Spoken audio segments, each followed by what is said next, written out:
함께 보게 될 것입니다. 한번 페이지를 피기 전에 3페이지와 4페이지를 함께 보도록 하겠습니다. 3페이지와 4페이지를 보면 이제 이 바울신학 자료라고 나와 있습니다. 자, 다시 한번 우리가 한번 보자면 이제 이 바울이 출생을 가말리아의 다소라는 곳에, 길리기아의 다소라는 곳에서 이제 출생을 하게 됩니다. 그리고 가말리아의 문화에서 이제 그가 공부하고 자라나게 되죠. 자, 그리고 일기 사역을 통해서 그가 다메섹 도성에서 예수님을 인격적으로 만난 후 이제 개인적인 시간을 갖게 됩니다. 그리고 안디옥에서 드디어 안디옥 교회로 파송되고, 그리고 이제 안디옥 교회에서 파송되는 장면이 일기 사역입니다. 자, 2기 사역으로 넘어가게 되면 이제 1차 전도 여행이 드디어 나오는 겁니다. 물론 이제 1차냐 2차냐 3차냐 이거 그렇게 중요하지 않습니다. 왜냐면 어떤 분들은 이것을 3차로 나누기도 하고 그리고 4차로 나누기도 하기 때문에 그건 중요하지 않습니다. 네, 첫 번째 전도 여행이 시작이 되고 2기 사역에서 예루살렘 회의 기억나시죠? 네, 복음을 전하는데 할례의 문제가 걸리는 겁니다. 근데 이 예루살렘 이 회의를 통해서, 우리는 흔히 예루살렘 공의회라고도 하는데요, 이 예루살렘 회의를 통해서 드디어 이방인에게 복음이 전하는 것이 이제 공론화되고 그리고 당연하게 여겨집니다. 그리고 이제 오늘부터 우리가 보게 되는 것이 3기 사역 제2차 전도 여행입니다. 이것은 마게도냐 아가야 지역을 중심으로 복음이 전해지게 되는데요, 드디어 오늘 우리가 여기에서 데살로니가 전서와 데살로니가 후서를 보게 됩니다. 그리고 오늘은 제4기 사역까지 가게 되는데, 4기 사역은 3차 전도 여행이 있습니다. 그리고 예루살렘 방문과 그리고 에베소, 마게도냐, 고린도에서 예루살렘에서 사역이 진행되는데, 이때 쓰여진 성경이 바로 고린도 전후서와 로마서입니다. 자, 이 3기와 4기 사역을 보면 약 7년 정도의 사역이 진행되고 있습니다. 자, 근데 오늘 이 본문을 볼 때 예루살렘이 꼭 나와요. 예루살렘이. 바울이 로마로 잡혀갈 때도 예루살렘으로 이제 가기를 원합니다. 왜냐하면 바울이 마지막 로마 여행을 갈 때 이제 스페인, 자기가 가고 싶었던 땅 끝으로 가게 되면 이제 자신의 인생이 끝난다는 것을 압니다. 자, 그랬을 때 그가 돌아가고 싶었던 것, 마지막으로 교제하고 싶었던 것, 그곳이 어디냐면 바로 같은 믿음을 생활을 했던 안디옥 교회와 그리고 오늘 예루살렘 교회다라는 것이죠. 자, 그 얘기는 뭐냐면 이 바울에게는 기댈 수 있는 곳이 있었다라는 내용을 오늘 성경은 기록하고 있는 겁니다. 자, 우리가 그 큰 그림 안에서 오늘 봐야 될 내용들을 같이 한번 보도록 하겠습니다. 8페이지를 피시면 3기 사역이 나와 있습니다. 자, 이제 여러분의 이 뇌리에는 이게 완벽하게 기억나지는 않지만, 아, 그렇구나, 바울이 다소에서 태어났고 그리고 예루살렘에서 공부했고 그리고 이제 다메섹 도성에서 예수님을 만나고 그리고 나서 1차, 2차, 3차, 4차, 5차까지 로마에서 그의 인생이 끝나는, 삶이 끝나는 그 순간까지 그가 전도하는 그 과정을 보여줘야 되고, 그리고 이제 그가 쓰여졌던 성경들이 쭉 우리가 이제 오늘 살펴보게 되는 겁니다. 자, 3기 사역 가운데 이제 쓰여졌던 성경은 바로 데살로니가 전서와 데살로니가 후서입니다. 자, 근데 데살로니가 전서를 우리가 함께 보자면 이 데살로니가 전서에서 알 수 있는 것은 뭐냐면 박해 가운데 세워진 교회다라는 겁니다. 자, 사도행전은 데살로니가 교회가 심한 박해 상황에서 세워졌다고 분명히 말해요. 자, 이제 이 교회들마다 아주 독특성을 가지고 특징이 있습니다. 오늘 우리가 이 데살로니가 전후서와 그리고 고린도 전후서를 보게 되는데요, 이 데살로니가 교회의 특징은 뭐냐면 자기도치와 자만이라는 거짓단신에 숨지 않았다는 겁니다. 자, 오늘 데살로니가 교회의 특징은 뭐냐면 하나님을 높였어요. 근데 오늘 우리가 함께 보게 되는 고린도 교회의 특징은 뭐냐면 자기를 높였어요. 자, 우리가 잠시 후에 이 데살로니가 교회와 고린도 교회를 같이 보아야 되는 이유가 여기 있는 겁니다. 데살로니가 교회는 오직 하나님을 높임으로 인하여서 아주 짧은 기간 가운데 세워진 교회고요, 고린도 교회는 1년 6개월이 지나는 아주 긴 기간을 그곳에서 있었지만 여전히 문제가 있었고, 그리고 바울이 고백할 때 가장 많은 눈물을 흘린 교회가 어디냐면 고린도 교회. 오직하면 고린도 교회를 방문한 것을 후회하기도 할 정도였습니다. 근데 그에 비해서 오늘 데살로니가 교회는요, 우리가 기대하고 소망해야 될 교회, 고린도 교회를 통해서는 우리 교회 가운데도 그 문제가 있다는 사실 앞에 직면하고 그리고 그 사실을 고백해야 한다면, 데살로니가 교회를 통해서는 이제 우리 교회가 가야 할 방향성을 우리 가운데 제시하고 있다라는 거죠.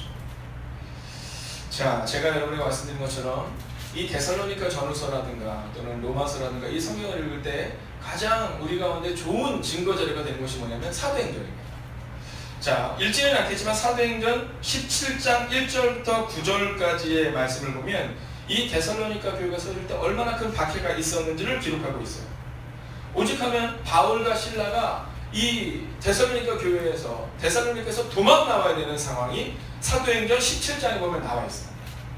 자, 한번 기회가 되시는 분은 적어 놓으셨다가 혹은 읽으시면서 해도 상관없지만 적어 놓으셨다가 집에 가서 한번 읽으면서 이 말씀을 보면 바울이 도망갈 수밖에 없었던, 그리고 바울이 도망갔더니 또 따라와가지고 바울을 공격했던 그들이 바로 데살로니가 교회였다는 거죠.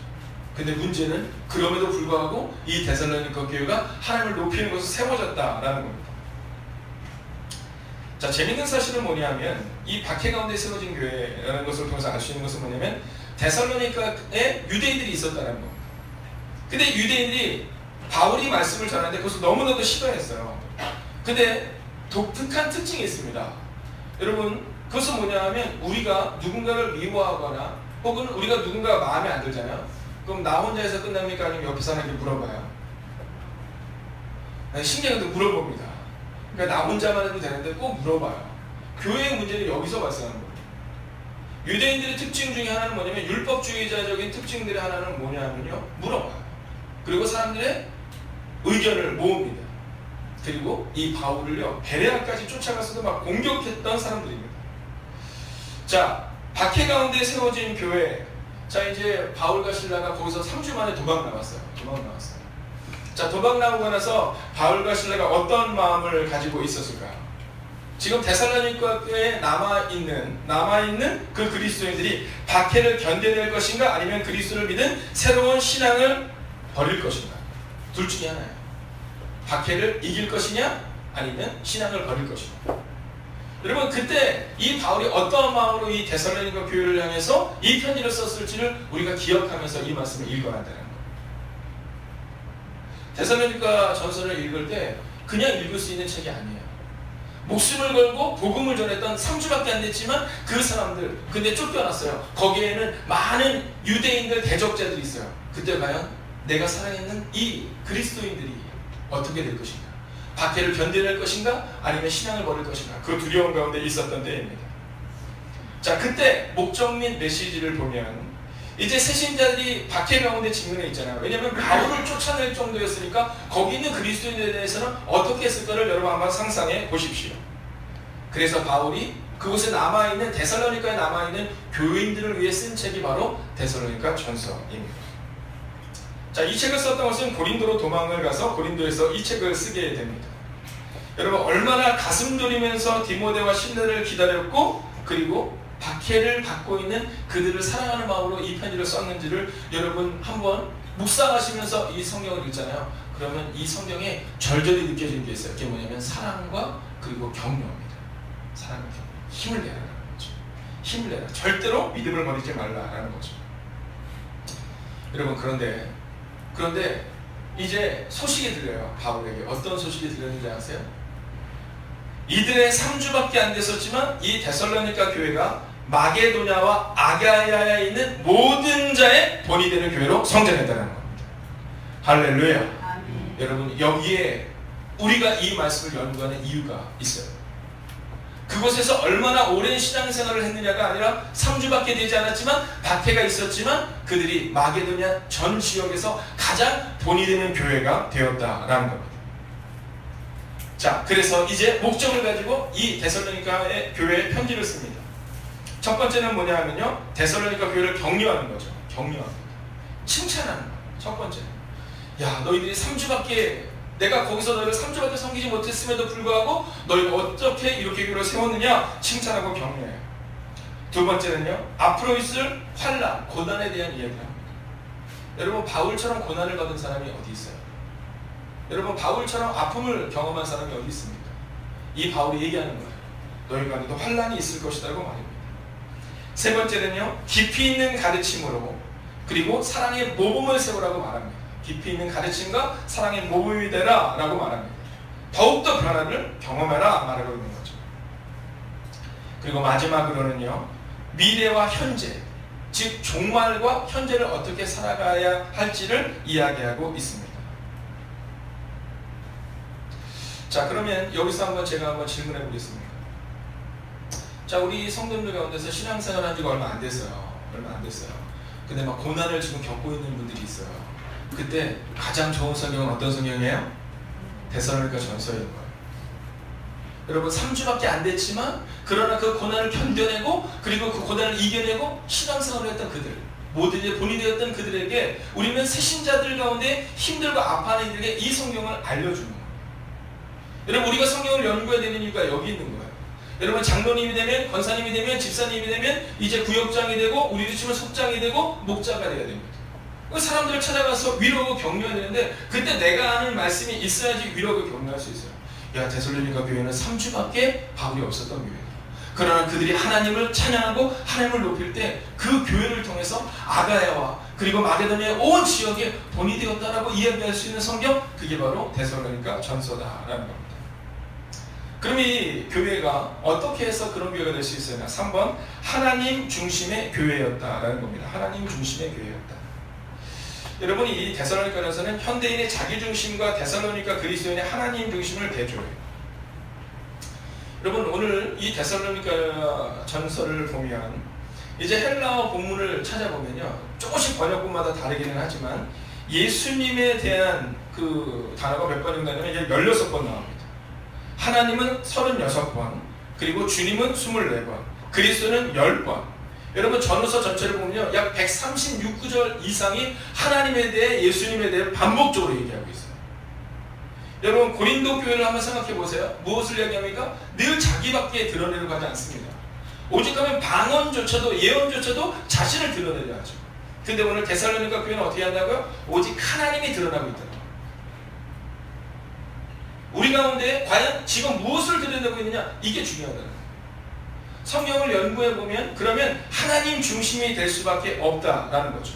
근데 성경이 중심이 되지 않으면 그 구심점이 내가 된다. 여러분, 데살로니가 전서에서 바울이 사용하는 언어는 자기 언어가 아닙니다. 그리고 오직 하나님 중심이에요. 여러분, 교회에 문제가 발생될 때가 종종 있습니다. 왜인지 아십니까? 구심점이 하나님이 아니라 자기이기 때문인 거예요. 여러분, 구심점이 장로님일 수 있어요. 구심점이 권사님일 수 있어요. 근데 구심점은 한 사람밖에 될 수 없거든요. 그래서 교회에 갈등이 생기는 겁니다. 하나님 중심으로 세워져야 되는데 여성교회도 마찬가지예요. 여성교회 회장님이 중심이 되면 그러면 너무 좋을 것 같지만 그러나 갈등이 생겨요. 총무와의 갈등, 회계와의 갈등이 생길 수 있습니다. 그러나 만약 하나님 중심이 되는 여성교회라면 갈등이 생길 수가 없어요. 여러분, 갈등이 있는 교회의 특징 중에 하나는 뭐냐면 하나님 중심이 아니라 하나님을 이야기하지만 사실 내면의 깊은 곳을 찾아가 보면 바로 나 중심, 은사 중심, 그리고 교회 중심이라고 말하지만 사실은 내 의견 중심이 있다는 거죠. 그런데 오늘 성경을 보면 데살로니가서의 가장 강력한 특징은 하나님 중심, 예수님 중심, 그리고 성령이 6번 정도 나오는 성령 중심의 교회를 세워져 나갔다는 겁니다. 자, 그리고 나서 데살로니가 후서가 기록되는데요. 이 데살로니가 후서는 여러분, 사랑하는 사람에게 편지를 보낼 때 한 몇 년 있다 보낼 것 같아요? 아니면 빨리 보내고 싶을 것 같아요?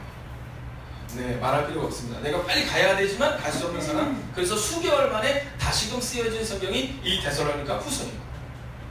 자, 그럼 이 데살로니가 후서는 어떻게 기록되었을까? 여러분, 데살로니가 후서 1장 3절을 보면 신앙과 사랑에 대해서 계속해서 칭찬해요. 즉, 데살로니가 교회의 특징 중에 하나는 뭐냐면 지속성이었다는 겁니다. 지속성. 여러분, 데살로니가 교회가 칭찬을 받았는데 잠깐 칭찬받고 마는 것이 아니라 지속적으로 칭찬을 받는 교회가 되었다라는 겁니다. 여러분, 칭찬받는 교회는 이뤄야 돼요. 이뤄야 돼요. 여러분, 가끔 가다가 우리 후배들과 함께 대화를 할 때 그런 얘기를 물어봐요. 목사님 교회는 언제 집사를 되고 언제 권사를 되고 언제 장로를 세웁니까? 이런 얘기를 해요. 그럼 제가 얘기합니다. 우리는 아직 장로님을 새롭게 세운 적은 없고 지금 계신 장로님은 충분해, 이런 얘기를 해요. 그럼 그런 얘기를 묻습니다. 언제까지입니까? 이런 얘기를 물어봐요. 그때마다 제가 하는 얘기가 있습니다. 그것은 뭐냐면 집사님을 세우기 위해서는 지켜봐야 된다는 거죠. 권사님도 최소한 5년 이상은 지켜봐야 되고요. 장로님도 최소한 5년 이상은 지켜봐야 된다. 왜냐하면 이 데살로니가 교회를 바울이 축복하는 이유 중에 하나가 뭐냐면 그들의 지속성입니다. 모범이 되는 교회를 세워지긴 세워졌는데 몇 개월 하다가 끝나는 교회가 아니라 그 교회가 꾸준하게 데살로니가 교회가 이 마게도냐와 아가야에 반복적으로 지속적으로 삶의 본이 되었다라는 거죠. 그리고 또한 이 데살로니가서를 쓴 것은요, 그리스도인들이 그릇된 길로 가고 있지 않다는 확신을 주기 위해 써여졌다는 책입니다. 근데 그들이 바울에게 배운 기간이 너무 짧았거든요. 그렇기 때문에 너희가 가고 있다는 것을 확신해 주기 위해 노력합니다. 또 한 가지는 제멋대로 생활하는 형제들을 대하는 방법에 관해서 가르쳐요. 여러분, 모든 문제가 적대적인 문제가 외부 사람들에게 생기지 않습니다. 내부적인 죄악된 행동이 이 대황폐를 만든다는 겁니다. 그리고 특별히 데살로니가 교회에는 게으르며 참견하게 좋아하는 삶을 대하는 사람들에 대한 지침이 나와요. 여러분, 데살로니가 교회가 칭찬받는 교회였지만 우리가 기억해야 될 것은 뭐냐면 그 안에서도 참견하기를 좋아하고 게으른 사람들이 분명히 있었다는 겁니다. 여러분, 교회에서 우리가 흔히들 얘기할 때 제가 존경하는 그 사랑의 교회 오카는 목사님께서 사역했던 이 사랑의 교회가 굉장히 건강한 교회였습니다. 근데 제가 그 교회를 세미나를 참석한 적이 있었어요. 근데 그때 이 오카는 목사님께서 사역을 진행하시는데 거기 교인들이랑 다 같이 사역을 하고 있는 거예요. 근데 어떤 얘기를 하냐면 우리 교회 가운데 있는 게으르며 참견하기 좋아하는 사람들, 또 교회의 문제를 일으키는 사람들이 있다는 사실을 우리가 먼저 알고 교인들에게 얘기하는 겁니다. 그리고 우리가 먼저 근신해야 한다는 거예요. 여러분, 문제가 있는 사람들은 문제라는 얘기를 싫어합니다.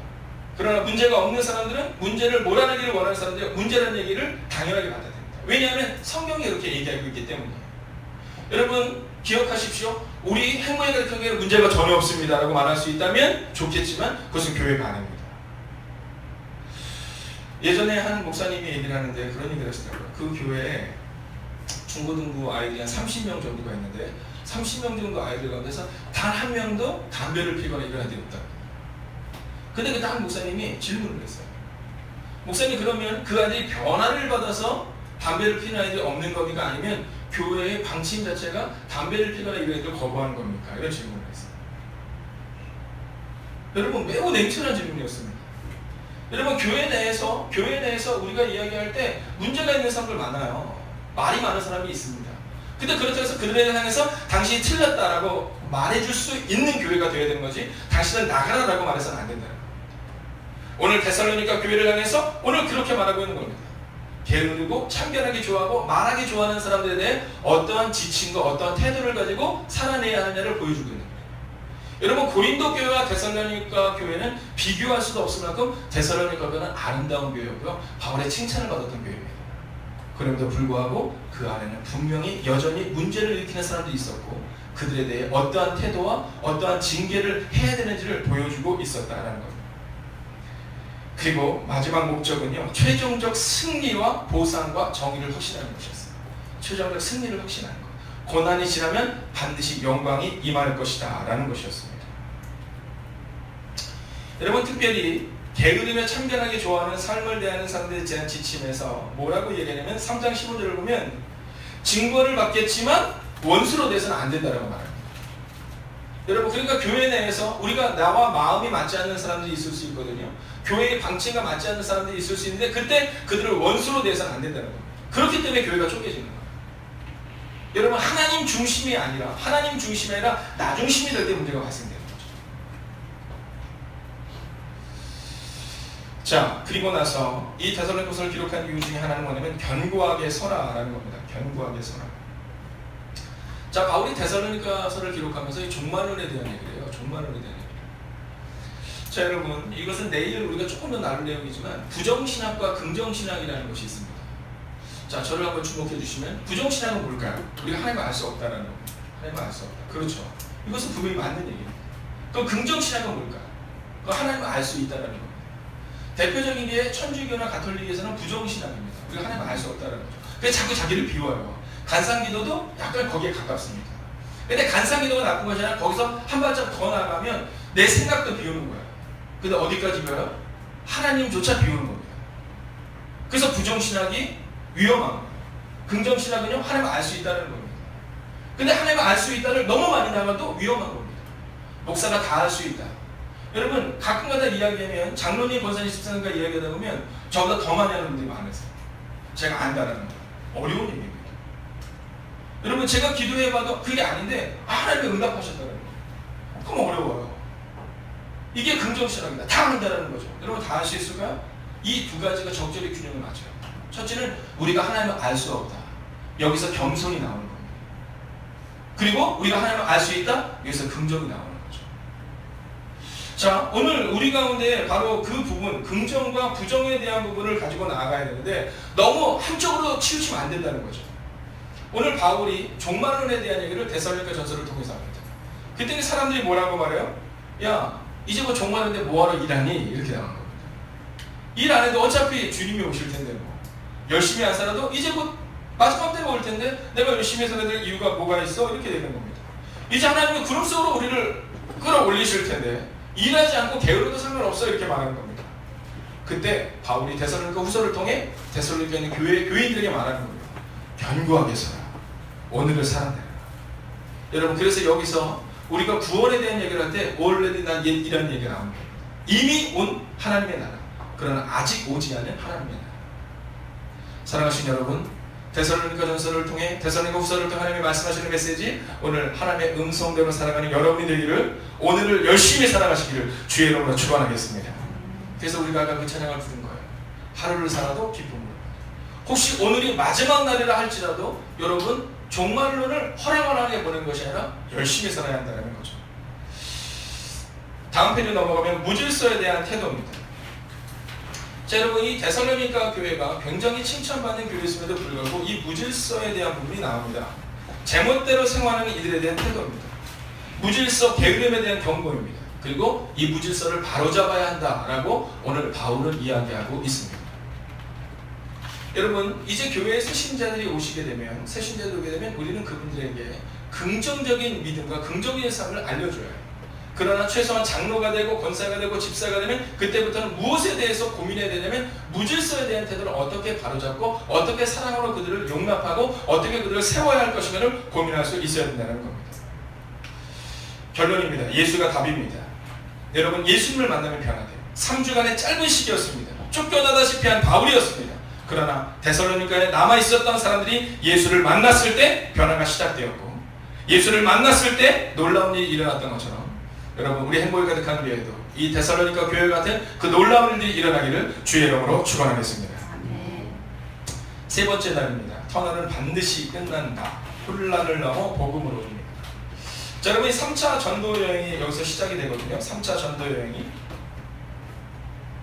근데 여기는요 세 가지 특징이 있어요. 첫 번째는 뭐냐면 에베소에서 장시간 사역했다라는 겁니다. 10페이지입니다. 1번 에베소에서 장시간 사역했다. 몇 년 정도 사역했냐면 약 3년간 이 에베소에서 사역을 했습니다. 자, 두 번째는 뭐냐 하면 에베소에 머물면서 동역자들을 세웠고 다른 지역에 파송했어요. 다른 지역에 파송했어요. 자, 이제 우리가 이 일주일간의 바이블 컨퍼런스를 통해서 해야 되는 것은 뭐냐면 성경이 말하는 그 발자취를 따라가는 거예요. 근데 오늘 성경이 뭐라고 말하고 있느냐 하면 전도 활동과 교회의 문제를 바로잡도록 사람들을 파송하는 장면이 나와요. 그 얘기는 뭐냐면 이제 저희 교회가 목회자 혼자 또는 목회자들 혹은 장로님이 하는 사역이 아니라 우리 모두가 함께하는 사역이 되어야 한다는 겁니다. 여러분 이번 주에 누가 안 나왔을 때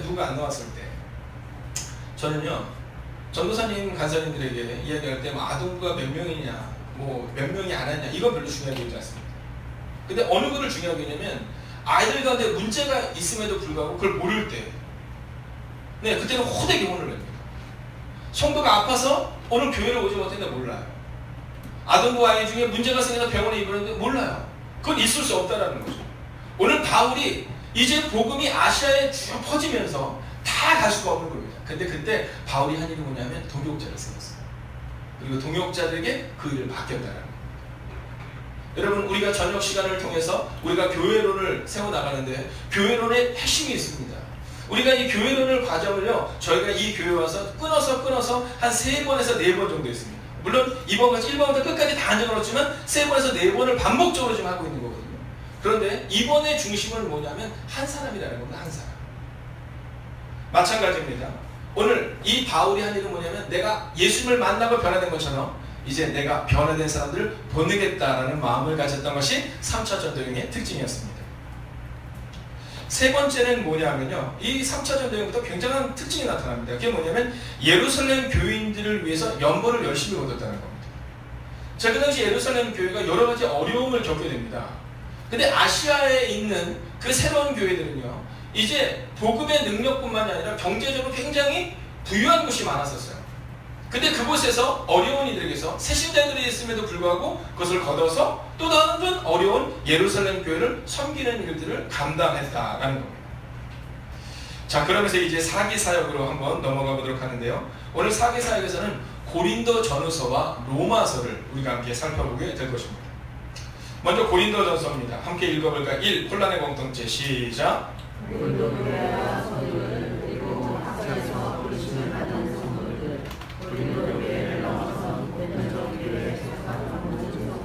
자, 오늘 고린도 교회와 성도들 향해서 뭐라고 말하면 각처에서 부르심을 받은 성도들 이렇게 말합니다. 자, 각처에서 부르심을 받은 성도들 이렇게 말하는데 이 얘기는 뭐냐면 보편적인 교회를 우리를 말하고 있는 겁니다. 여러분, 고린도 교회의 문제는 고린도 교회만의 문제가 아니다라는 것이죠. 오늘 성경은 뭐라고 말하면 고린도 교회의 문제를 바라보면서 우리의 교회를 대입시켜보고 그리고 우리의 교회를 어떻게 세워나가야 될 것인가를 고민할 수 있어야 된다라는 겁니다. 자, 먼저 이 고린도 교회는 가장 심각한 혼란을 겪고 있는 공동체였어요. 여러분, 아까도 말씀드렸지만 데살로니가 교회는요 3주 만에 세워진 교회고요, 이 고린도 교회를 위해서 약 18개월, 1년 6개월의 시간을 바울이 최선을 다했던 교회입니다. 자, 그게 어디 나오냐면 사도행전 18장 11절인데요. 우리가 오늘 성경을 가지고 오셨겠죠? 우리가 사도행전 18장 11절을 같이 한번 읽어보기를 원합니다. 제가 가지고 있는 성경으로는 219쪽입니다. 219쪽 사도행전 18장 11절입니다. 자, 함께 읽어볼까요? 시작. 1년 6개월을 머물며 그들 가운데서 하나님의 말씀을 가르치니라. 아멘. 자, 이 교회가 바로 고린도 교회였다는 거예요. 데살로니가 교회는 3주밖에 가르치지 않았는데 이 고린도 교회는 1년 6개월을 가르쳤다는 거예요. 여러분, 그러함에도 불구하고 가장 어렵고 가장 바울의 눈물을 많이 쏟게 한 교회가 이 교회입니다. 근데 몰라요. 고린도 교회 교인들은 몰라요. 우리 교회가 어떤지를 전혀 모르고 있는 상황입니다. 그 상황 가운데서 이제 바울이 이 고린도서를 쓰게 된 겁니다. 자, 또 한 가지 중요한 것은 뭐냐면 메시지가 변질되었다는 겁니다. 메시지가 변질되었다. 여러분, 우리가 하나님의 말씀으로 바로 써야 되거든요. 여러분, 내가 아는 이성에는 하나님의 말씀으로 바로 써야 합니다. 그래서 우리 교회는요 성경을 연구를 깊이 있게 해야 됩니다. 연경을 자주 해야 되고 반복적으로 해야 합니다. 그렇지 않으면요 내 생각이 앞서기 시작합니다. 여러분, 말씀이 이끌어가지 않는 교회, 그 교회는 능력이 나타나기가 어려워요.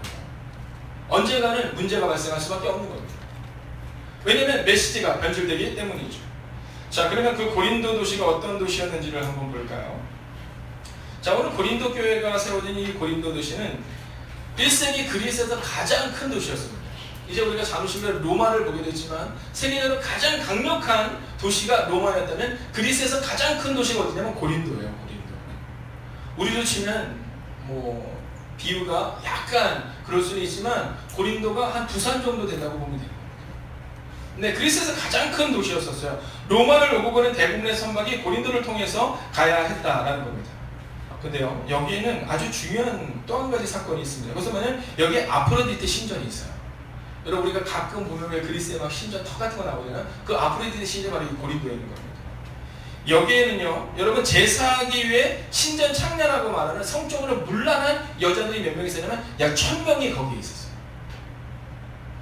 성전 안에 우리 같은 교회가 아니라 신전 안에 1000명의 창기들이 있을 정도로 그것이 아주 음란히 대표적이고 그리고 문제가 있는 도시였다라는 겁니다. 자, 근데 이 고린도 도시에서 이제 바울이 사역을 시작합니다. 자, 누구와 사역을 시작했느냐라면요, 바로 아굴라와 브리스길라입니다. 아굴라와 브리스길라. 여러분, 거기다 한번 꼭 적어 놓으십시오. 저는요, 여러분들이 아굴라와 브리스길라 같은 사람이 되시기를 주의 이름으로 축원하겠습니다. 여러분 저는요 꿈꾸는 게 있어요. 그게 뭐냐면 여러분 고린도 교회가 너무 어려웠거든요. 바울이 너무 힘들었거든요. 근데 바울이 버틸 수 있었던 원동력이 어디 있는지 아세요? 네, 바로 이 브리스길라와 아굴라. 이 브리스길라와 아굴라가 있어서 팀을 세워서 고린도 교회를 세웠고, 그 문제가 많았던 도시였고 문제가 많았던 교회였음에도 불구하고 끝내 하나님의 뜻대로 행했다라는 거죠. 여러분, 자 여기서 아주 중요한 게 있습니다. 이 고린도 도시에 회당이 있었을까요, 없었을까요? 네, 회당이 있었습니다. 여러분, 사도행전 18장 2절을 같이 한번 읽어볼까요? 사도행전 18장 2절입니다. 함께 읽습니다. 시작. 아굴라라 하는 본도에서 난 유대인 한 사람을 만나니 글라우디오가 모든 유대인을 명하여 로마에서 떠나라 한 고로 그가 그 안에 이달리아로부터 새로 온지라 바울이 그들에게 가매. 아멘. 여러분, 로마에도 그리고 오늘 이 고린도에도 이제 유대인들이 있었습니다.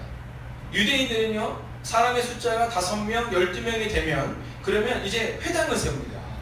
거기도 회당이 있었고요. 로마에서 이 황제가 다 쫓아내서 어디로 몰려드냐면 이 고린도 교회로 지금 몰려든 겁니다. 근데 제가 말하고 있는 이 고린도 교회는 그리스도를 믿는 고린도 교회가 아니라 유대인들이 모이는 거죠. 근데 거기서 바울을 거부합니다. 그래서 바울이 어디로 가요? 가정집으로 가는 겁니다. 가정집. 여러분, 우리가 저녁을 통해서 계속해서 나누고 있지만 우리의 소그룹 모임이 중요한 이유가 거기입니다. 여러분, 회당에서 반대를 받았던 그들이 어디로 가냐면 가정집으로 가고, 그 가정집에서부터 세워진 교회가 바로 오늘 고린도 교회라는 겁니다. 자, 다음 페이지에 넘어가 보시면 기록 이유에 대해 기록하고 있습니다. 기록 이유는요, 단순합니다.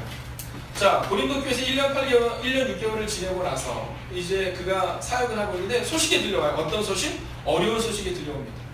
문제가 많습니다. 강파로 인해서 갈라지고 있습니다. 서로가 서로를 반목하고 있습니다. 어떤 사람들은 나는 그리스도를 따른다, 어떤 사람은 베드로를 따른다, 어떤 사람은 바울을 따른다. 패가 나누어져서 지금 하나 되지 못하고 있습니다. 이 얘기를 듣게 되는 거예요. 분쟁에 관한 소식. 그때 바울이요, 고린도 교회로 가고 싶었어요. 빨리 가고 싶었어요. 근데 갈 수 있는 상황이 안 됐어요. 그래서 이 바울이 그 교회의 문제를 낮추기 위해, 그 문제를 없애기 위해 이 고린도 교회에 고린도서를 기록했다라는 겁니다. 그러면 메시지는 어떤 얘기였을까요? 여러분, 고린도 교회는 심각한 분열, 인간적 생각의 결과라고 말합니다. 학자들은 이 고린도 교회의 분열이 어디에 있었느냐? 인간의 생각의 결과다라고 말해요. 여러분, 데살로니가 교회가 대조적이죠. 데살로니가 교회가 반복적으로 하나님의 이름을 높였다면 고린도서를 기록하면서 보면요, 하나님에 대한 내용이 그렇게 많이 나오지 않습니다. 반복적으로 문제에 대한 이야기를 하고 있습니다. 왜냐하면 하나님 중심이 아니라 사람 중심의 생각을 하고 있기 때문이다라는 거죠. 여러분, 하나님의 방식이 아니라 지혜자, 선비, 변론가의 방식을 선호했다라고 말해요. 여러분, 나중에 후에 여러분들이 고린도 전서 1장 2절을 보면 기록해요. 하나님의 방식이 아니라 지혜자와 학자와 철학자, 즉 선비와 변론가들의 지혜를 너희가 따르고 있느냐, 이렇게 말해요. 하나님 중심이 아니에요. 세상의 생각과 세상의 철학을 따르고 있다고 말하고 있는 거죠. 그러면서 고린도 전서 11장 1절을 보면 내가 그리스도를 본받는 자가 된 것 같이 너희는 나를 본받는 자가 되라, 이렇게 말해요. 나를 본받는 자가 되라. 자, 여기서 아주 중요한 것이 있습니다. 그것은 뭐냐면 나를 본받는 자가 되라, 그 앞에 쓰여져 있는 메시지죠. 내가 누구를 본받은 것처럼? 그리스도를 본받은 것처럼 나를 본받는 자가 되라. 여러분, 개인의 의견과 개인의 생각이 너무나도 난무하고 있는 이 고린도 교회를 바라보면서 오늘 이 바울의 마음 가운데 내가 그리스도를 닮는 것처럼 너희도 나를 닮으라 라고 말하고 있다는 겁니다. 여러분, 예수를 본받는 자가 되십시오. 그리고 본이 되는 사람이 되십시오. 여러분, 예수를 본받지 않는 자가 교회의 본이 될 때 문제가 발생돼요. 여러분, 지금 고린도 교회의 문제는 고린도 교회의 평신도들 때문에 문제가 아닙니다. 고린도 교회의 리더들. 근데 이 리더들이 예수를 본받지 않고 사람들에게 본이 되기를 원하는 그 마음 때문에 지금 고린도 교회의 이 분쟁과 이 아픔이 있었다라는 거죠. 자, 영적 은사에 대한 얘기입니다. 자, 먼저 고린도전서 10장 31절을 보면 이제 바울이 쭉 얘기를 해나가요. 한번 볼까요? 여러분 괜찮으시면 사도행전을 이렇게 뭐를 하나 딱 끼워놓으세요. 사도행전을 계속 볼 거니까 18장에 이렇게 끼워놓으시고 고린도전서로 가겠습니다. 성경이 얼마나 여러분 친절한지 그 다음에 바로 고린도 전서가 나옵니다. 자, 로마서와 고린도를 보게 될 텐데요. 제가 알고 있는 성경으로는 신약성경 감사합니다. 276페이지입니다. 276페이지. 자, 고린도전서 11장 1절 같이 한번 읽어볼까요? 시작.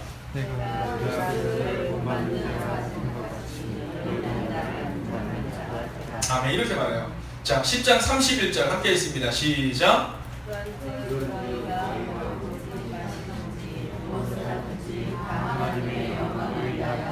아멘. 여러분, 바울이 얘기해요. 이제 하나님의 영광을 위해서라, 그리고 오직 예수 그리스도를 본받는 자가 되라 라고 말합니다. 여러분, 은사가 있는데 그 은사를 누구를 위해서 사용하느냐? 아주 중요합니다. 여러분, 오직 하나님을 위해 이 은사가 사용되어야 되는데, 여러분, 교회가 혼란스러웠던 이유는 그 은사가 자기를 위해서 사용되어진 거죠. 여러분, 어떤 이들은요, 방언의 은사를 자기를 위해서 사용해요. 제가 예전에 신학교를 딱 가는데, 지금 이제 목회자가 되셨는데, 저희 선배 목사님이 그 당시에는 이제 사생장이라고 얘기했었어요. 기숙사에서 이제 사생장이었죠. 근데 첫 끼가 뭐냐면 라면이었어요. 라면. 너무너무 먹고 싶은 라면. 근데 이분이 라면을 앞에 놓고 기도를 시작을 했어요. 근데 방언을 기도를 하시더라고요. 네, 한 5분에서 10분을 했던 것 같아요. 이름도 잊어버리잖아요. 임진철 목사님.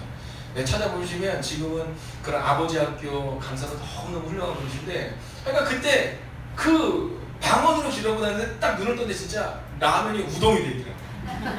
라면이 우동이 돼 있어요. 그래서 제가 그 선배랑 친해진 다음에 얘기했어요. 아니 선배님, 제가 그때 처음에 그때는 차마 말을 못했지만, 아니 그때 어떻게 해서 그렇게 방언을 할 수 있습니까? 그때는 그분이 저한테 그러더라고요. 그러면 내가 미쳤었나 봐. 근데 그 당시에 그랬어요. 여러분, 새벽 기도를 드리는 겁니다. 새벽 기도를 드릴 때 가끔 제가 여러분 침묵으로 하나님 음성을 들으시오 이렇게 얘기하잖아요. 근데 어떤 사람이 벌떡 그러더니 막 방언으로 기도하는 거예요. 하나님이 내게 주셨다는 거죠. 그때 바울이 뭐라냐면 질서를 따라라 이렇게. 갑자기 일어나더니 여러분 막 방언을 하는 사람이 어떤 사람은 예언을 하는 겁니다. 목사가 막 설교를 하는데 저기서 예언을 해요. 네, 막 예언을 하는 겁니다. 여러분, 이런 일들이 종종 있어요. 그래서 새로운 교회, 하룡 목사님과 함께 제가 사역을 했는데, 새로운 교회는 장로님들이 기도를 하지 않습니다. 네, 그리고 목회자들이 목회 기도를 해요. 왜냐하면 교회가 어려움을 겪는데 교회가 깨어진 이유 중에 하나가 장로님이 기도를 할 때, 교회 어렵게 하는 기도를 한 거예요. 그러니까 그때가 기회니까 그때 자기 의견을 그냥 피력해버리고 말아버린 겁니다. 여러분, 질서를 따라하라. 저는요, 우리 교회가 어떤 교회가 되기를 원하냐면 지금 같은 이 질서가 우리 교회를 이끌어가는 교회. 여러분, 하나님 중심이 되는 교회.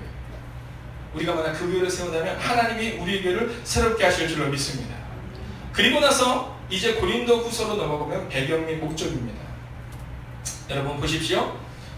상황이 더 악화되었다라는 겁니다. 고린도 후서의 상황이 더 악화되었다는 겁니다. 여러분, 바울이 복음을 전하고 나서 상황이 좋아져야 되는데 편지를 보냈을 때도 상황이 더 악화돼요. 여러분, 여기서 우리가 기억해야 되는 것이 한 가지 있습니다. 그것은 뭐냐면 가르침이 이렇게 되기도 한다는 거예요. 여러분, 가끔 권사님들이 와서 저한테 얘기하는 분이 있어요. 권사님, 어떤 분이 힘들어서 제가 그분을 찾아가서 이렇게 잘 건면했는데요, 교회 안 나온대요. 어떻게 해요? 이렇게 얘기할 때가 있어요. 여러분, 그럴 수 있다는 겁니다. 여러분, 저도 그런 마음을 가져요. 제가 막 목회를 하는데 잘 가르쳤다고 분명히 가르쳤다고 생각하는데 더 큰 문제가 있을 때가 있거든요. 그때마다 저는 이 고린도서를 묵상해요.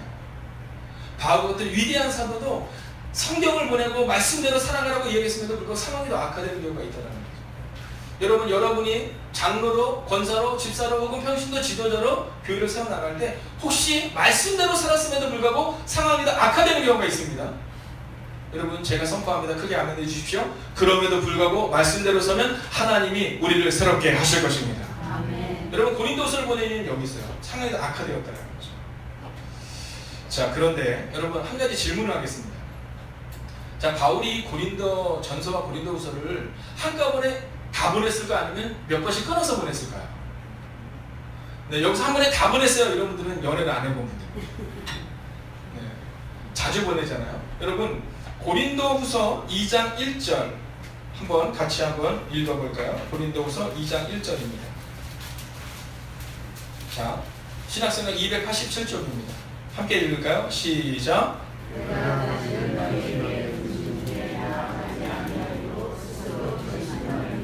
여러분, 바울이 얼마나 상처받았는지 느껴지시죠?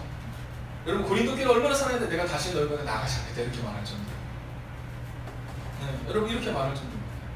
여러분, 고린도서 2장 4절을 같이 읽어볼까요? 시작. 내가 마음에 큰 눌림과 걱정이 있어 많은 눈물로 너희에게 썼느니 이는 너희로 근심하게 하려 하는 것이 아니요 오직 내가 너희를 향하여 넘치는 사랑이 있음을 너희로 알게 하려 함이라. 아멘. 자, 2장 4절에 보면 이 편지를 보냈다는 거예요. 근데 이 편지가 남아있지 않습니다. 네, 이 편지가 남아있지 않아요. 이 편지를 뭐라고 말하면 눈물의 편지라고 말하는데, 이 바울이 썼던 이 편지들이 다 남아서 고린도 후서가 됐는데 이 부분이 남아있지가 않아요. 그래서 과연 이 편지의 내용이 무엇일까를 굉장히 사람들이 궁금해합니다. 근데 여러분, 마음이 약하잖아요. 어떤 사람들 보면 되게 막 강한 것 같은데 보면 마음이 약한 사람이 있어요. 바울이 그런 사람이었어요. 바울이 2장 4절을 보면 편지를 보내놓고 나서는요, 근심이 되는 거예요. 가뜩이나 반발심이 많은 사람들, 뭐만 얘기를 했다면 막 삐지고, 뭐만 얘기했다면 막 대적하는 이 사람들이 과연 이 편지 앞에 뭐라고 할까 너무 걱정해서 이 편지를 지금 쓰고 있는 거예요. 야, 내가 너희한테 편지 보낸 거 있잖아. 그거 너희들 싫어해서 그런 게 아니라 내가 너희들 사랑해서 그러는 거야, 이러는 거예요. 여러분, 함부로 교회에서 큰 소리 내지 마세요. 네, 함부로 자꾸 큰 소리 내면 주워 담기가 어려워요. 목사도 마찬가지입니다. 목사도요, 장로님에게 고생해 집사님에게 큰 소리 빵 치고 나잖아요. 그럼 마음 편할 것 같지만 그 다음부터 발 뻗고 못 잡니다. 발 뻗고 못 자요. 우리가 해야 되는 것은 뭐냐 하면, 오늘 이 사도 바울의 모습을 보면서 사도 바울이 그런 거잖아요. 네, 말씀을 있는 그대로 전했음에도 불구하고 지금 걱정하고 있는 거야. 야, 내가 너희 가운데 보낸 거 있잖아. 그거 너희 사랑해서 보낸 거. 이렇게 말하고 있는 겁니다. 여러분, 이것이 바로 이 고린도 후서의 기록 목적이었어요. 두 번째, 영광의 신학과 십자가의 신학입니다. 여러분, 많은 주제가 나와요. 많은 주제가 나와요. 그 중에서도 이 바울의 신학에 일관된 주제가 하나 있습니다. 그것은 뭐냐면 십자가의 신학이에요. 십자가의 신학. 그러면 영광의 신학은 누구의 신학일까요? 고린도 교회의 신학입니다. 여러분, 고린도 교회는요 계속해서 영광의 신학을 강조합니다. 고린도 교회 성도들, 고린도 교회 리더들은 계속해서 영광의 신학을 강조하지만, 그러나 오늘 바울은요 십자가의 신학을 이야기합니다. 자, 그 밑으로 내려오면 3번 고난의 길이 있는데요, 이게 똑같은 얘기입니다. 바울은 무엇을 얘기하고 있느냐 하면, 고린도 교회는 계속해서 영광을 이야기하지만 바울은 뭐라고 말하냐면 고난, 십자가, 이것을 지나가야 한다라는 겁니다. 바울은 고백해요. 그리스도를 따르는 일이 자신을 부인하는 것이고, 자신의 생명을 구하려는 사람은 생명을 잃게 되지만, 그러나 생명을 주님께 드리려는 생명을 얻게 된다라고 말합니다. 여러분, 저는 여러분들이 이 고난의 신학을 통해 그리스도 예수의 십자가의 신학이 밝히 세워지기를 주의 이름으로 축원하겠습니다. 이런 목사에게서 축복의 신학, 영광의 신학을 듣기를 원해요. 그러나 이제 우리는 때가 되었습니다. 여러분, 이제까지 우리 교회가 준비가 아직 안 됐다고 생각할 때까지는 영광의 신학을 통해 우리를 세워야 하지만, 그러나 사실 믿음의 깊이가 깊어지면 깊어질수록 우리는 고난의 신학과 그리고 십자가의 신학으로 들어가야 한다는 거죠. 그게 바로 고린도 후서가 기록하고 있는 겁니다. 자, 사도의 권위입니다. 사도의 권위. 여러분, 바울이 이 사도의 권위에 대한 도전을 종종 받습니다. 그러나 고린도 교회처럼 사도의 권위에 대한 도전을 받지 못해요. 여러분, 우리가 잠시 후 보겠지만 로마서를 보면 바울이 뭐라면 나는 그리스도의 종이다 이렇게 말해요. 로마 교회를 향해서 그렇게 말합니다. 근데 이 고린도 교회는요, 이 사도의 권위, 목회자의 권위에 대해서 굉장히 강력히 반발합니다. 우리가 나중에 또 보겠지만요, 이 고린도 교회의 문제를 제거하기 위해서 디모데도 보내고 뭐 많은 사람들을 보내는데 다 축복 낙엽처럼 떨어져요. 네, 사도의 권위가 세워지지 않는 겁니다. 여러분, 이것은요 우리 교회의 문화가 돼야 돼요. 문화가 돼야 돼요. 어떤 문화가 되어야 되냐면, 여러분, 여러분을 가르칩니다. 이것은 목회자 한 사람에게 대한 얘기가 아닙니다. 저는 장로에 대한 권위가 분명히 세워져야 된다고 믿어요. 제가 우리 사랑하는 권사님들과 함께 얘기할 때 그런 얘기 종종 합니다. 여러분, 장로로 여기는 사람이 장로가 돼야 그 다음 집사가 권사가 됐을 때 그 장로가 된 사람을 섬겨요.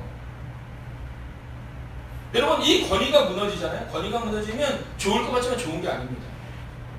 제가 젊었을 때 전도사님 같은 전도사 시절에 제가 담임목사에게 참 잘했어요.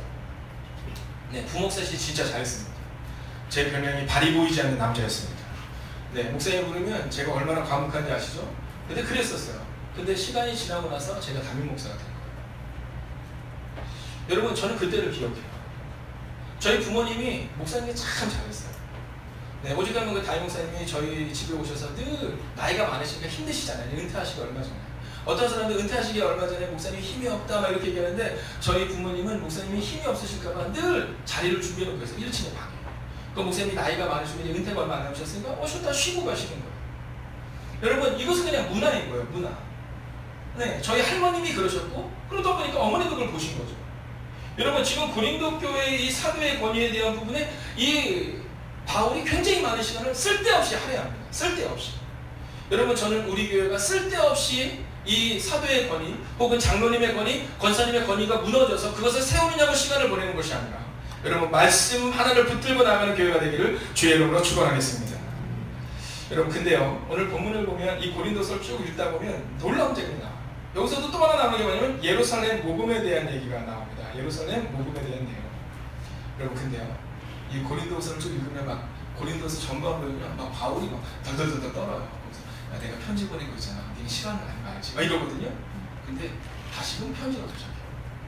그래서 바울이 그 편지를 받고 다시 편지를 보내는데 뭐라고 말하면 그곳에 있는 많은 그리스도인들이 변화를 받았다는 거예요. 놀랍죠? 그곳에 있는 많은 그리스도인들이 변화를 받았다는 거예요. 근데 다시 편지를 보낼 때 뭐라고 하냐면 상당수의 그리스도인이 다 변화를 받았지만 여전히 변화를 받지 못하고 교회를 어지럽힌 리더들에 대해서 다시 한번 얘기하는 장면입니다. 여러분 우리가 말씀으로 분명히 양육했다면 여러분 말씀을 믿으십시오. 변화가 일어나요. 근데 만약에 변화가 안 일어나요. 우리 이정수 권사님이 이제 속장이 되어서 혹은 목자가 돼서 사람들 섬겼는데 변화가 일어나지만 변화가 안 일어나는 사람이 있어요. 그때 우리는 뭐라고 얘기해요? 네, 내가 왜 그럴까? 난 왜 연약할까? 아니에요. 에이 바울도 그랬는데 이렇게 생각하시면 되는 거예요. 저는 가끔 그래요. 가끔 가다가 제가 능력이 없을 때를 느끼잖아요. 그러면 예수님도 유다가 있었는데 뭐 이렇게 마음을 가져요. 여러분 그리고 예루살렘 복음을 통해 다시 한번 사랑에 대한 얘기를 하며 고린도서가 마무리가 됩니다. 자 이제 복음의 진수 로마서로 한번 넘어가 보겠습니다.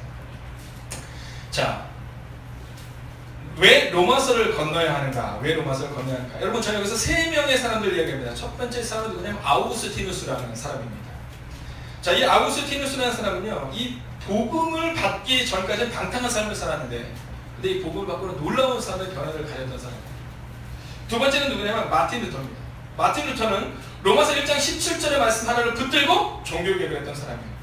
그리고 우리 감리교에서 이 감리교 목사로서 영향력을 발휘했던 존 웨슬리 목사님 마찬가지입니다. 로마서를 중심으로 그들의 삶이 바뀌었습니다. 자 그러면 여기서 중요한 것입니다. 우리는 역사를 배우는 것이 아니라 성경을 배우는 거죠. 아우구스티누스 사라져도 괜찮습니다. 루터 사라져도 괜찮습니다. 웨슬리 사라져도 괜찮습니다. 그러나 남아야 되는 것이 있죠. 뭐냐면 그분들의 삶 가운데 로마서를 통해 변화됐던 것처럼 저는 여러분의 삶 가운데도 변화가 나타날 줄로 믿습니다. 그래서 우리가 로마서를 건너야 합니다. 이 로마서는 우리의 삶을 반드시 바꿀 거예요. 자, 로마와 그리스도 교회입니다. 자, 여러분 제가 또 아까 얘기했지만 서양의 도시 중에 가장 큰 도시가 어디라고요? 로마였어요. 로마. 그리스 중에서는 가장 큰 도시가 고린도였다면 로마였다는 겁니다. 자, 근데 이 로마에는 원래 교회가 없었는데 로마에서 막 추방당하거든요. 사람들이. 그래서 아까 고린도도 보면 브리스길라 아굴라가 로마에서 추방당해서 고린도로 온 거잖아요. 하나님의 다 계획이에요. 여러분 추방당했을 때 브리스길라 아굴라가 무슨 마음을 가졌을까요? 실패감과 좌절감으로 왔을 거거든요. 근데 하나님이 예비해 보신 거예요. 여러분 가끔 가다가 우리가 신앙생활을 할 때 눈물과 절망을 지날 때가 있는데 그때 우리는 뭐라고 말해요? 왜 이런 일이 있을까? 아니 하나님의 계획이 있어요. 브리스길라와 아굴라가 만약에 로마에 그대로 있었다면 그러면 고린도 교회는 아예 세워지지 못했을 거예요. 근데 추방당했던 브리스길라와 아굴라가 있었기 때문에 로마 교회가 세워졌다는 거죠. 자 그런데 이 로마를 함께 볼 때 한 가지를 기억해야 되는 게 있습니다. 우리가 팍스 로마나라고도 말하잖아요. 이게 뭐냐면 로마는 평화다라는 건데요. 좀 더 분명히 얘기하면 완전한 평화다 이런 얘기예요. 근데 로마가 평화를 한 200년 이상을 이렇게 갖게 되는 역사를 볼 때 그럼 산 일이 뭐냐면 도로로 와요. 도로로. 그래서 무슨 말이 있어요? 모든 길은 로마로 통한다. 이런 말이 있잖아요. 모든 길은 로마로 통한다. 여러분 하나님의 계획이에요. 여러분 로마가 없었으면 복음이 그렇게 전해지지 못했어요. 오늘 궁금하잖아요. 어떻게 바울이 그 땅끝까지 갔을까? 로마가 다 깔아놓은 거예요. 누구를 위해서? 그리스도를 위해서. 여러분 가끔가다 생각하세요. 이렇게 어려운 일들이 있고 그럴 때마다 여러분 세상은 이렇게 잘 돌아가는데 왜 나에게는 어려움이 있을까 걱정하지 마세요. 조만간 그 일이 여러분을 위해서 깔아놓은 기능을 알게 돼요. 어저께 제가 말씀드렸지만 저희 교회 청년이 2015년 프랑스에서 있었던 UN 기후 협약을 전 세계적으로 맺었어요. 굉장히 유명한 조약입니다. 그리고 여기서 조약을 맺은 다음에 13명의 과학자를 선정했어요. 그래서 그들이 열심히 사역할 수 있도록, 열심히 연구할 수 있도록 한 사람당 100만 유로, 우리나라 돈으로 치면 13억을 후원하면서 그 일들을 연구를 할 수 있도록 도와줍니다. 근데 어저께 인사를 왔던 청년이 바로 그런 청년이었어요. 와서 얘기를 하는 거예요. 목사님, 하나님이 저희를 인도하셨어요. 근데 그 청년이 제가 어저께도 얘기했지만 저희 교회에 있을 때 한양대학교 박사 과정에 합격을 했는데 서울대학교도 합격을 한 거예요. 근데 부모님은 다 서울대로 가라고 했지만 이 친구는요, 사역을 위해서 거기 그냥 남아있었어요. 네. 아, 괜찮아요. 끝날 때 됐다는 거죠. 알고 있어요. 네, 아직 5분 남았어요. 네. 근데 그 일이 있고 나서 한 10년이 지난 거예요. 여러분, 하나님이 2015년에 프랑스에서 기후 조약을 맺게 하시고 이 청년을 위해서 그 길을 열어놓으신 거예요. 여러분, 그때는요, 서울대를 가는 것이 스펙을 쌓는데 좀 더 좋았을 것처럼 보이지만, 그러나 이번에 독일 핀란드대학에 냈는데요, 다른 사람들 다 떨어지고 기대도 안 했대요. 왜냐하면 외국에서 유수의 학자들이니까 기대도 안 했대요. 근데 하나님이 이미 그를 위해서 준비하셨다는 거죠. 여러분, 오늘 혹시 고난을 당하고 있는 분이 계시다면, 여러분, 세상은 저렇게 잘 돌아가는데, 아니요, 이 세상의 모든 것이 다 우리를 위해서 준비되겠다는 믿음을 가지세요. 오늘 바울이 그 믿음으로 살아갔다는 거죠. 자, 오늘 이 로마서에 보면 기쁜 소식과 나쁜 소식이 나옵니다. 기쁜 소식은 뭐냐 하면 구원의 소식이죠. 복음입니다. 가스펠. 그런데 나쁜 소식은 뭘까요? 이 나쁜 소식은요, 하나님과의 단절입니다. 여러분, 이것을 잘 아셔야 돼요. 좋은 소식이 복음이라면 나쁜 소식은 하나님과의 단절입니다. 여러분, 하나님과 단절되지 마세요. 하나님과 단절되지 마세요. 네 번째, 다음 페이지 넘어가 볼까요? 예수 그리스도를 믿는 믿음으로 의롭게 되었다. 여러분, 여기서 이제 중요한 단어가 하나가 나오는데 뭐냐면 예수 그리스도를 믿는 믿음으로 의롭게 되었다라는 겁니다. 의롭게 되었다. 여기서 이제 중요한 부분을 하나 봐야 되는데, 의롭게 된다는 것이 뭘까? 한번 따라할까요? 죄인들에게 새로운 지위를 부여하셨다. 여러분, 이게 의롭게 된다는 의미예요. 죄인들에게 새로운 지위를 부여하셨다. 여러분, 그 전까지는 우리가 누구였어요? 네, 죄인이었어요. 지금은 누구예요? 아들이에요. 아들. 여러분, 아들. 여러분, 이 아들이라는 게 어떤 건지 아시죠? 아들이라는 게 어떤 건지 아시죠? 어저께 그 청년이랑 얘기를 하는데, 그 청년이 이제 독일로 가서 청년은 아니죠. 이제 애기 아빠니까 독일로 가서 아이를 막 가르치는데 그러더라고요, 저한테. 선생님, 저는 너무 자기 아들이 부럽대요. 그래서 왜 부럽니 했더니 자기 같은 아빠를 만나니 부럽대요. 네. 너무 부럽다는 거예요. 여러분, 근데 그 얘기를 듣는데 제 마음속에 어떤 말이냐면 아들에 대한 생각이 들어요. 여러분, 저는 우리 교회, 행복이 거룩한 교회에 이렇게 새롭게 세워주는 가족들이 이제 생길 거 아니에요? 그분들에게 있어서 여러분들이 좋은 부모가 되기를, 좋은 임원들이 되시기를 주의 이름으로 축원하겠습니다. 여러분, 그런데요, 아들이 된다는 것은 뭐냐면 그냥 맡기는 거잖아요. 하나님께 맡기는 거. 그죠? 여러분, 다른 사람한테는 막 이러고 나서 막 마음 막 쓰잖아요. 근데 누구한테는 마음 안 써요? 아버지한테는 에이, 뭐 한 달 있으면 두 달 있으면 풀리겠지, 뭐 이러고 있는 게 우리잖아요. 여러분, 아들이 되었다라는 겁니다. 그리고 더 중요한 게 있어요. 왜냐하면 믿음으로 그리스도를 영접하면 새로운 삶의 형태가 가능하다라는 거예요. 새로운 삶의 형태가 가능하다. 여러분, 믿음으로 예수 그리스도를 영접하면 새로운 삶의 형태가 가능합니다. 여러분, 우리는 믿음이라는 것을 착각해요. 교회 내에서 믿음이 확증되다고 착각하지만, 그러나 성경은 우리한테 말해요. 믿음이 교회 내에서 확증되는 것이 아니라 바로 우리의 삶의 자리에서 확증된다고 말합니다. 사랑하시는 여러분, 은혜로 구속되었다. 이 부분은 내일 우리가 조금 더 보도록 하겠습니다. 왜냐하면 사실 로마서 가운데서 가장 복음의 진수라고 말할 수 있는 분이 바로 이 부분이에요. 이 부분이에요. 자, 여기다 하나만 적어놓으세요. 선행은총. 선행적 은총, 혹은 또 선행은총 이렇게 적어놓으십시오. 여러분, 자, 질문하겠습니다. 구원은 무엇으로 받죠? 네, 믿음을 받죠. 그러나 여기 아주 중요한 게 있습니다. 만약에 믿음으로 받는데 그 믿음이 내가 믿는 믿음으로 받는다면, 그러면 내 행위가 들어가는 거죠. 자, 다시 한번 설명하겠습니다. 믿음은 구원으로 받는 게 맞는데 그 믿음이 내가 믿는 믿음으로 받는다면, 그러면 내 행위가 거기에 들어가는 거예요. 그럼 어떤 믿음으로? 그렇죠. 은혜의 믿음으로 받는 거예요.